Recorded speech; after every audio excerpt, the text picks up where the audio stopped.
Hello बच्चों, कैसे हैं आप सब। Welcome to our YouTube channel.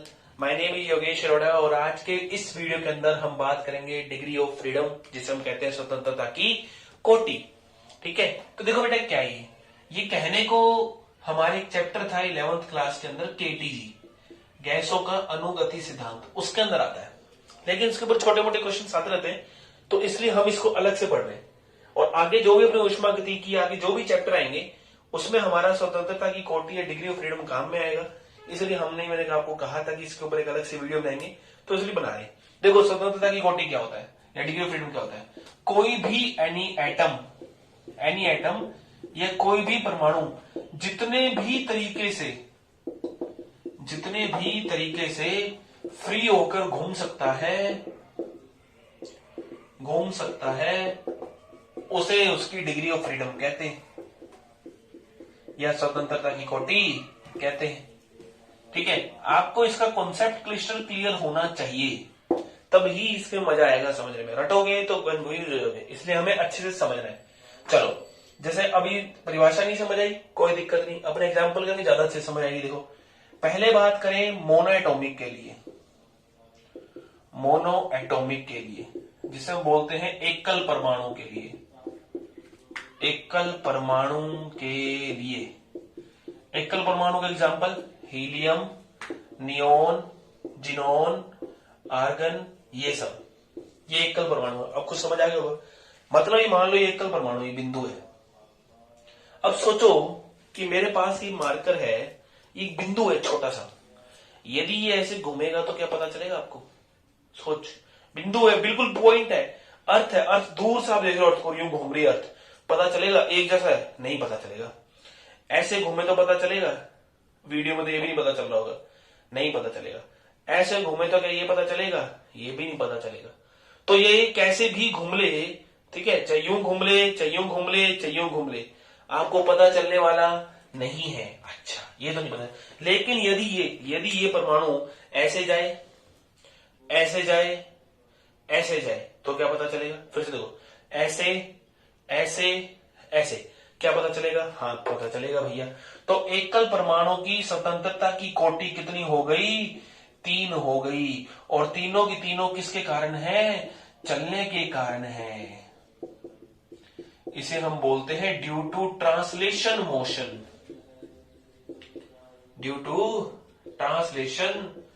Motion. ठीक है, फिर से समझा देता हूं।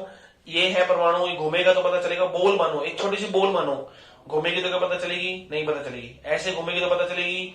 नहीं पता चलेगी। ऐसे घूमेगी तो क्या पता चलेगी? नहीं पता चलेगी। ऐसे जाएगा पता चलेगा? हाँ, पता चलेगा यार, ये भी पता चलेगा यार, ये भी पता चलेगा। तो एकल परमाणु कितनी होती है? 3 होती है स्वतंत्रता की कोटि। फिर आता है डायएटॉमिक मतलब द्विपरमाणु। द्विपरमाणु क्या होता है?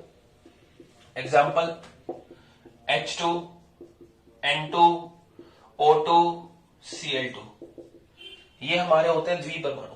अच्छा, जैसे मान लो ये ऐसे बंद बना रखा है। अब मानो इस पर यहां 2 बॉल्स टंग रही है, एक यहां है, एक यहां है, डंबल है एक। यूं घूमेगा तो क्या पता चलेगा? सोचो मन ही मन में, डंबल है और यूं घूम रहे हैं, पता चलेगा? नहीं पता चलेगा बच्चे। यूं घूमेगा तो पता चलेगा? हाँ, ये तो पता चलेगा यार। यूं घूमेगा तो पता चलेगा ना? हाँ। यूं घूमेगा तो पता चलेगा? हाँ, ये भी पता चलेगा, है ना? चलेगा। 2 हो गई। और 3, यूं जाएगा पता चलेगा, यूं जाएगा पता चलेगा, यूं जाएगा पता चलेगा। तो इसकी स्वतंत्रता की कोटि कितनी हो गई? 5, जिसमें से कैसे लिखी जाएगी? 3 + 2। 3 किसके कारण? चलने के कारण। 3 किसके कारण? चलने के कारण। 2 किसके कारण? घूमने के कारण। ठीक है, 3 किसके कारण है? Due to translation. और ये 2 किसके कारण है? Due to rotation. तो ये हो गया हमारे आज का पेज नंबर 1। तो टेक अ स्क्रीनशॉट, मैं इरेज कर रहा हूं इसे अच्छे से, एकदम स्क्रीनशॉट लो, बनी रोशनी के अंदर ले लिया। चलो ठीक है सर, आओ। तो ये हो गया भैया द्विपरमाणु। अब आता है त्रिपरमाणु के लिए। त्रिपरमाणु देखो, त्रिपरमाणु जिसे हम बोलते हैं ट्राई एटोमिक। ट्राई एटोमिक अब दो तरह का होता है। ट्राई एटोमिक कौन कौन सा, पहले एग्जांपल बता दूं। CO2, SO2, NO2, H2O, ये त्रि परमाणु है ना, ठीक है। अब एनसीईआरटी के अंदर ऐसा देखा जाए, CO2 कैसा होता है, ऐसा होता है, इसे हम बोलते हैं रेखीय। एक होता है H2O, ये होता है अरेखीय। रेखीय मतलब लीनियर एटम, और ये मतलब नॉन लीनियर एटम।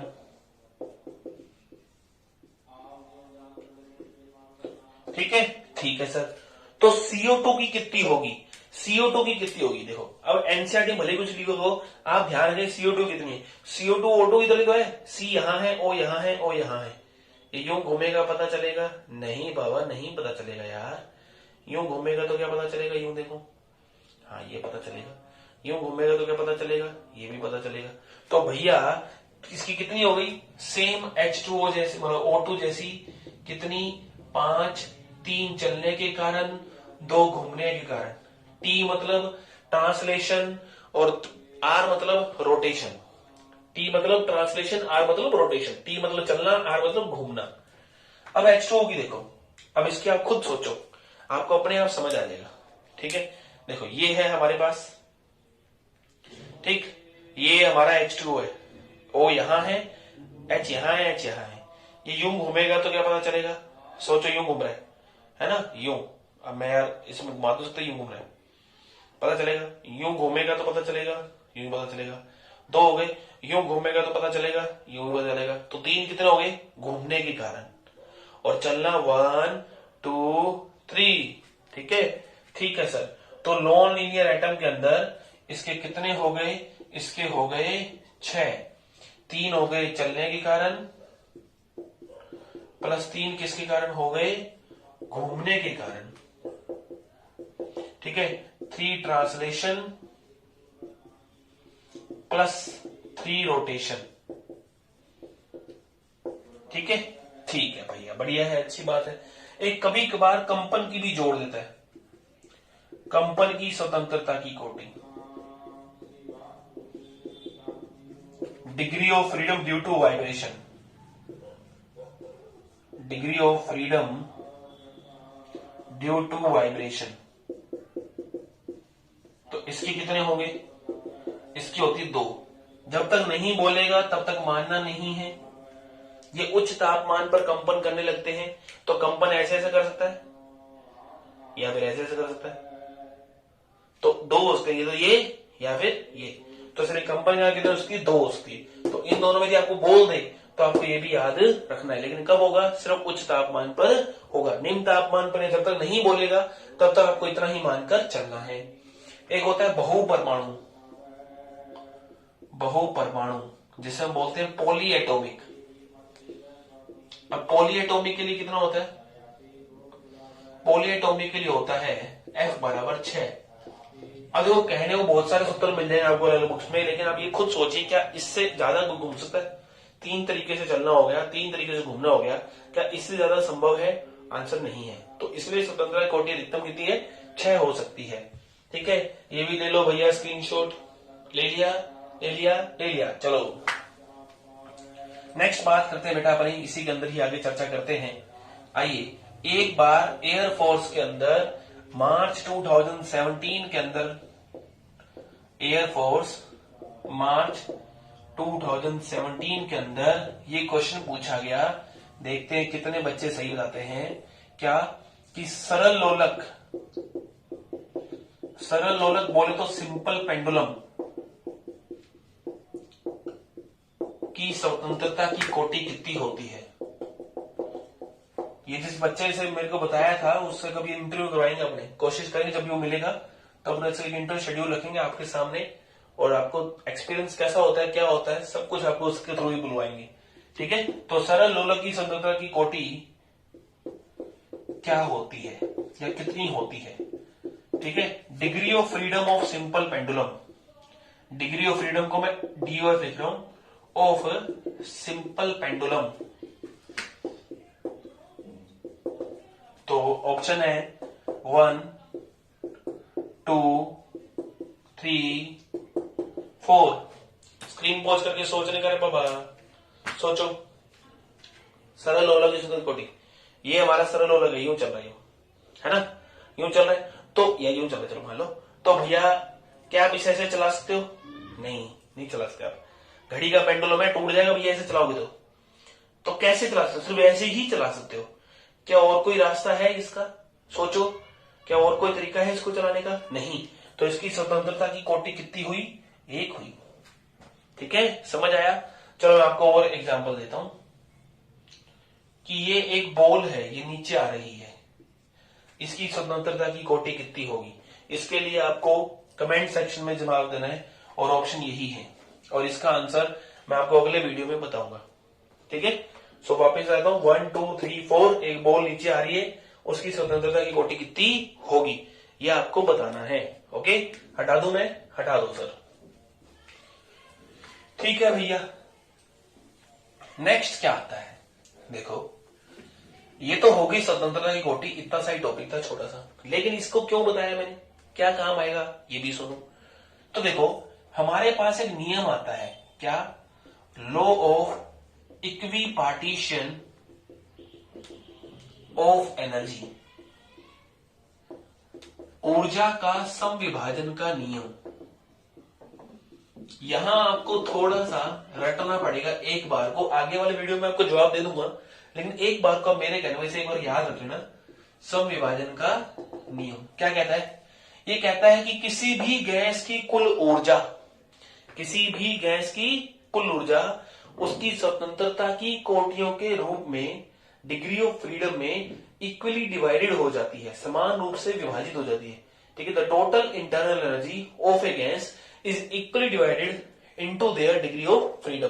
किसी भी गैस की कुल आंतरिक ऊर्जा उसकी स्वतंत्रता की कोटियों के रूप में समान रूप से क्या होता है? विभाजित हो जाती है। ठीक है, और एक डिग्री ऑफ फ्रीडम को, एक स्वतंत्रता की कोटि को 1/2 kb इंटू टी ऊर्जा मिलती है।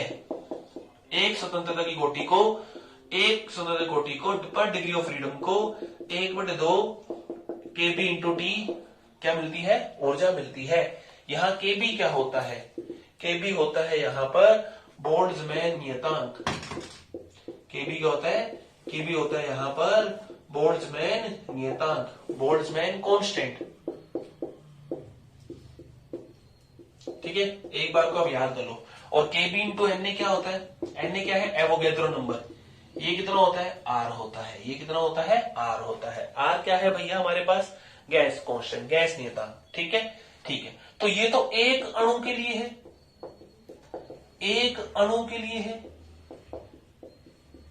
तो यदि एक डिग्री ऑफ फ्रीडम है, तो यदि स्वतंत्रता की कोटि F है, यदि डिग्री ऑफ फ्रीडम स्वतंत्रता की कोटि F है, तब कुल ऊर्जा कितनी होगी?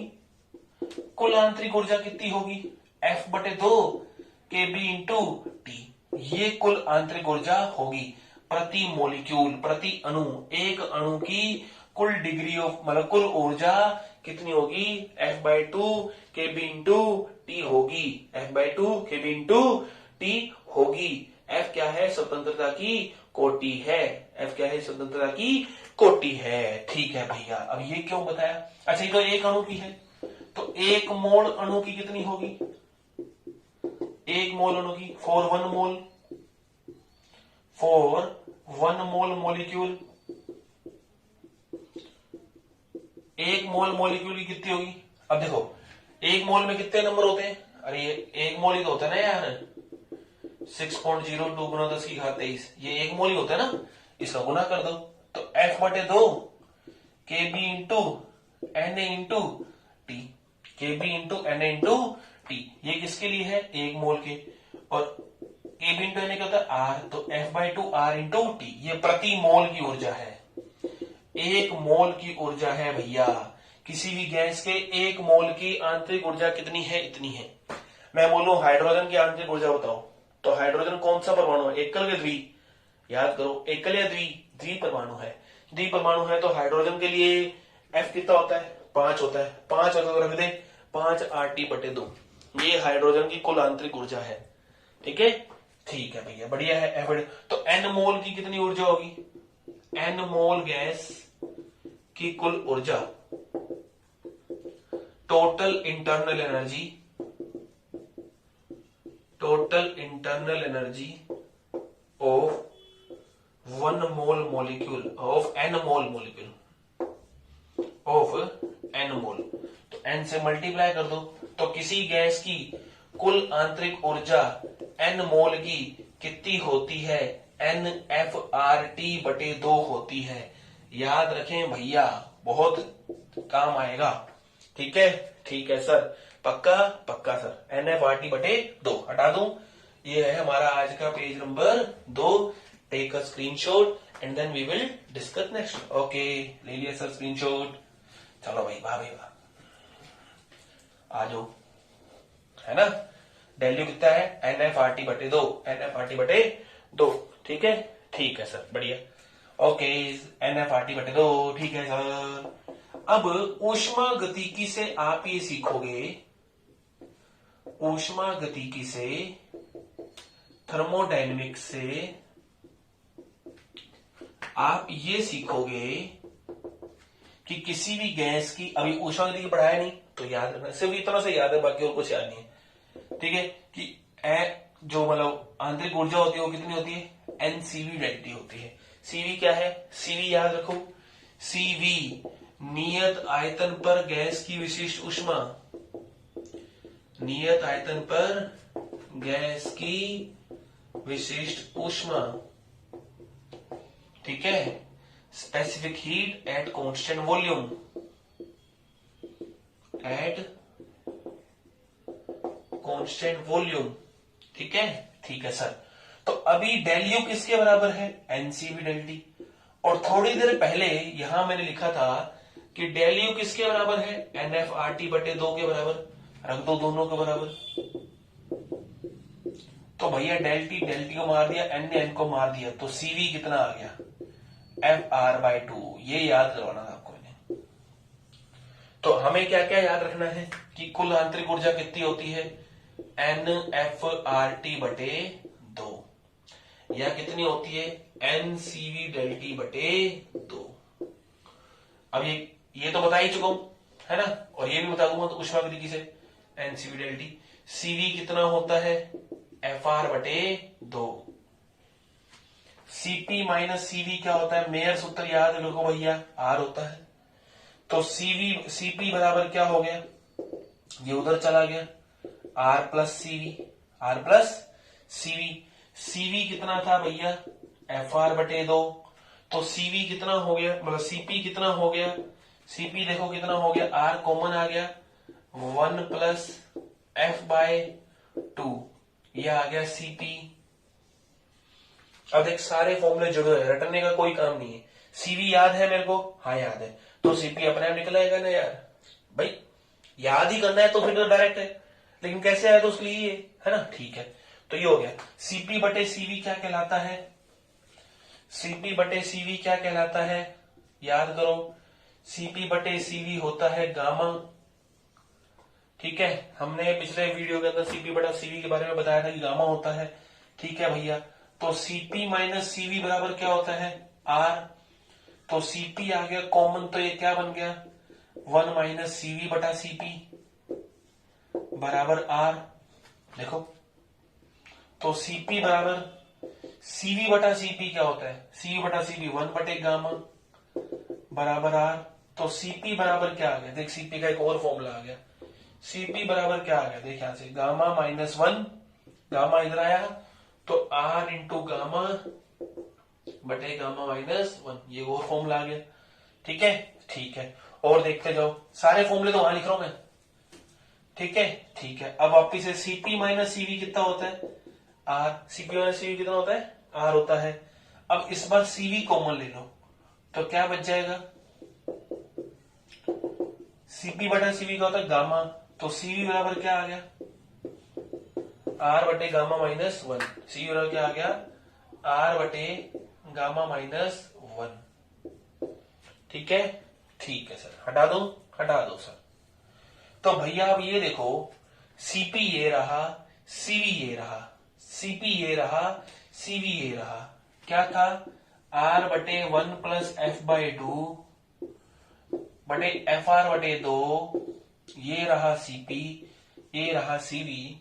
आर ने आर को मार दिया, जब भाग करोगे तो गामा बराबर क्या आएगा, 1 प्लस 2 बाय एफ आएगा। ठीक है, या ये देखो याद करोगे तो ये इतने सारे सूत्र हैं। अब समझ रहे हैं तो भैया समझने वाले के लिए बहुत आसान है, कुछ ऐसा टफ नहीं समझाया मैंने आपको। ठीक है, याद रख लिया, सीबी बटा सीवी, एफ सब कुछ क्लियर होना चाहिए, पक्का, कोई दिक्कत नहीं, कोई समस्या कोई नहीं है सर।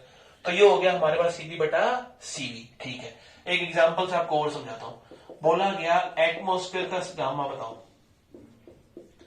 एटमॉस्फेयर का गामा बताओ। तो देखो एटमॉस्फेयर में गामा की बात की जाए तो एटमॉस्फेयर में कौन कौन सी गैसें, सोचो। सबसे ज्यादा क्या है, N2, फिर क्या है O2, फिर बाकी बची कुछ थोड़ी बहुत 1-2% बाकी गैसें हैं। तो N2 और O2 कैसी गैस है, N2 और O2 कैसी गैस है, द्विपरमाणु गैस है तो F कितना होगा, डायटोमिक गैस है तो F कितना होगा, याद करो 5 होगा। क्या होगा, 5 होगा। तो गामा कितना था, 1 प्लस 2 बाय एफ, तो 1 प्लस 2 बाय एफ कितना, 5, तो कितना आ गया, 7 बटे 5 आ गया। ठीक है, समझ आई कहानी, पक्का। तो ये आपको याद रखना है। ठीक है, ठीक है भैया, हटा दो। देखो इस तरह से निकाला मैंने गामा, तो आपको कोई भी याद नहीं, जरूरत नहीं पड़ेगी, आपको यदि फॉर्मूले याद है तो। अब आता है गैसों का मिक्सचर, गैसों का मिश्रण, मिक्सचर ऑफ गैस। मान लो मैंने एक ये गैस है, एक ये गैस है, इसके मोलों की संख्या N1, इसके मोलों की संख्या N2, नंबर ऑफ मोल्स। इसकी स्वतंत्रता की कोटि F1, इसकी F2, इसकी T1, इसकी T2, इसका U1, इसका U2। U1 U2 क्या है, आंतरिक ऊर्जा। ठीक है, इसका Cp, इसका Cp1, इसका Cp2, इसका Cv1, इसका Cv2। तो आपको कह रहा है जब दोनों को मिला दिया गया तो कुछ भी पूछ लिया गया। बहुत रेयर केस में ऐसे कुछ न्यूमेरिकल आता है, लेकिन आपको ल्यूसेड में इक्का दुक्का न्यूमेरिकल ऐसा मिल जाएगा। ठीक है, तो आपको कह रहा है बताओ मिश्रण के N क्या होंगे, मिश्रण का Cp क्या होगा, मिश्रण का Cv क्या होगा, मिश्रण का T क्या होगा, मिश्रण का U क्या होगा, मिश्रण का गामा। गामा तो बहुत टेढ़ा पड़ेगा तो गामा को छोड़ दो, ये हमसे पूछा गया। तो भैया N बराबर क्या होगा, सीधा सीधा N1 प्लस N2, मोलों की संख्या सीधी सीधी जुड़ जाएगी भैया, इसमें इतने मोल, इसमें इतने मोल। मोल क्या है, अणुओं की संख्या ही तो है, नंबर ऑफ मॉलिक्यूल्स है, तो सीधे सीधे जुड़ जाएंगे। U बराबर U1 प्लस U2। अब U का फॉर्मूला क्या था, NFRT, याद है, डेल U बराबर NFRT। और यहां क्या था, N1 F1 R T1, N2 F2 R T2, R R R उड़ गया, तो F इंटू NFT बराबर N1 F1 T1 plus N2 F2 T2। ये फॉर्मूला एक राम कहते हैं, एक तीर से दो शिकार, ये फॉर्मूला वो काम करेगा। कैसे, तो सुनो, पहले स्क्रीनशॉट लो, ले लिया, चलो आओ। कौन सा पेज नंबर है हमारा आज का, पेज नंबर 4। ठीक है, हटा दो सर। देखो मैंने कहा दो गैस मिलाई, एक द्विपरमाणु थी, कितने मोल, 2 मोल, ताप T पर। एक एकल परमाणु थी, कितने मोल, 3 मोल, ताप T पर। ताप कोई एक चीज नियत देगा, कोई एक चीज ऐसी देगा जो यहां से कट रही हो। तो कह रहा बताओ मिश्रण की स्वतंत्रता की कोटि कितनी है। तो देखो F का फॉर्मूला क्या बनेगा, फिर देखो F का फॉर्मूला NFT बराबर N1 F1 T1 plus N2 F2 T2। दोनों का ताप क्या है, सेम, तो T उड़ गया। तो F का फॉर्मूला क्या है, N1 F1 plus N2 F2 बटा N। N क्या था, N1 प्लस N2। अब मैं जो मर्जी पूछूं, मैं बोलूं मिश्रण का सी क्या है, सीपी क्या है, सीपी रखो N1 CP1 N2 CP2 बटे N1 प्लस N2। मैं बोलूं मिश्रण का सीवी क्या है, N1 CV1 N2 CV2 बटे N1 प्लस N2। मैं बोलूं मिश्रण का ताप क्या है, तो ताप जब होगा तो मैं डिग्री ऑफ फ्रीडम कटवा दूंगा, तो N1 T1 plus N2 T2 बटे N1 प्लस N2। देख सारे फॉर्मूले एक बार होंगे। फिर से सीवी की तरह mixture, CV mixture N1 CV1 N2 CV2 N1 plus N2। CP N1 CP1 N2 CP2 बटे N1 प्लस N2। एफ ये आ गया, टी N1 T1, मतलब जो निकालना वो निकाल लो। तो अभी दिए गए क्वेश्चन देखते हैं। N1 कितना है भैया, 2। कौन सी गैस है, हाइड्रोजन। हाइड्रोजन कौन सी गैस होती है, द्विपरमाणु डायटोमिक। तो F कितना 5, N2 कितना 3। हीलियम है कितना होगा, 3 होगा, 3 बटे 2 प्लस 3, तो 2 5 10, 3 दूनी 3 3 9 बटे 5, 19 बटे 5। लो आ गया भैया, समझ आया पक्का। बस एक बात ध्यान रखना, गामा का फॉर्मूला क्या होगा, सीपी मिक्सचर बटा सीवी मिक्सचर, ये फॉर्मूला होगा। न्यूमेरिकल थोड़ा लंबा पड़ेगा, सीपी सीवी दे दिए तो बहुत लंबा पड़ेगा। तो यदि आपको लगे ऐसा है तो एक बार को आप इसको छोड़ के बाकी क्वेश्चन कर सकते हो, ठीक है। और वैसे हमारे पास एयरफोर्स में या नेवी में एक क्वेश्चन की एवरेज 1 मिनट ही मिलता है अराउंड। तो हमें कोशिश यही करनी है कि ऐसे लंबे न्यूमेरिकल में एक बार को ना पढ़ के छोटे छोटे न्यूमेरिकल किसी और से कर लो, ज्यादा अच्छा है, समझ लो। तो इसलिए N1 2, F1 5, N2 3, F2 ये 19 बटे 4, तो कितना आ गया 3.8 आ गया, ठीक है। मिश्रण की सांद्रता कोटि 3.8 होगी। सो होप आपको आज का लेक्चर अच्छा लगा होगा। थोड़ा सा छोटा था लेकिन इंपॉर्टेंट था जितना भी था। सो आज के लिए इस वीडियो के अंदर इतना ही। हमारे चैनल को शेयर करें, सब्सक्राइब करें और पसंद आए तो लाइक करें, है ना। So thank you, have a nice day, पढ़ते रहिए।